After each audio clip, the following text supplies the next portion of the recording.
தொலைக்காட்சி நேயர்களே, இன்றைய நிகழ்ச்சிகளில் அடுத்து வரும் நிகழ்ச்சி நாளும் நடக்கும் நற்பணிகள். இன்று தான் செய்து வரும் நற்பணிகளை பற்றி விளக்க வருகிறார் நாமக்கல் சர்வம் அறக்கட்டளை நிறுவனர் திருமதி ரம்யா அவர்கள். வாருங்கள் அறிந்து கொள்வோம் அவர் செய்து வரும் நற்பணிகளை. அனைவருக்கும் அன்பான வணக்கம். நான் ரம்யா, சர்வம் அறக்கட்டளையினுடைய நிறுவனர். சர்வம் அறக்கட்டளை 2016 தொடங்கப்பட்டு இன்று வரை 9 வருடங்களாக பல்வேறு சமூக பணிகளை செஞ்சுட்டு வந்துட்டு இருக்கோம். அதாவது கல்வி வளர்ச்சி மூலமாக கிராம வளர்ச்சி அடைவதே நம்மளுடைய முக்கிய குறிக்கோளா நம்ம செயல்பட்டு இருக்கோங்க. இதனுடைய ஒரு பகுதியாக தான் நாம மாணவர்களுடைய சிந்தனை தூண்டும் வகையில, அதாவது சர்வம் நற்சிந்தனை விழா 2025 என்ற நிகழ்வை நம்ம ஏற்பாடு செஞ்சிருக்கோம்.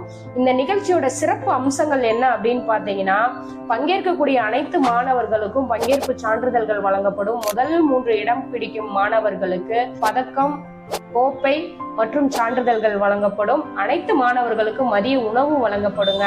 இதுல ஒவ்வொரு போட்டியிலையும் சிறப்பு 2 பரிசுகள் வழங்கப்படும். அதுல சைக்கிளும் டவர் ஃபேனும் சிறப்பு பரிசு உண்டு. இது மட்டும் இல்ல, மாணவர்களோட ஆரோக்கியத்தை கருத்துல கொண்டு நாங்க 2 வகையான முகாம்களை ஏற்பாடு பண்ணியிருக்கோம். நம்ம விவேகானந்தா கல்லூரியோட பல் மருத்துவ முகாமும் மருந்தில்லா மருத்துவ முகாமும் ஏற்பாடு செய்யப்பட்டுள்ளது.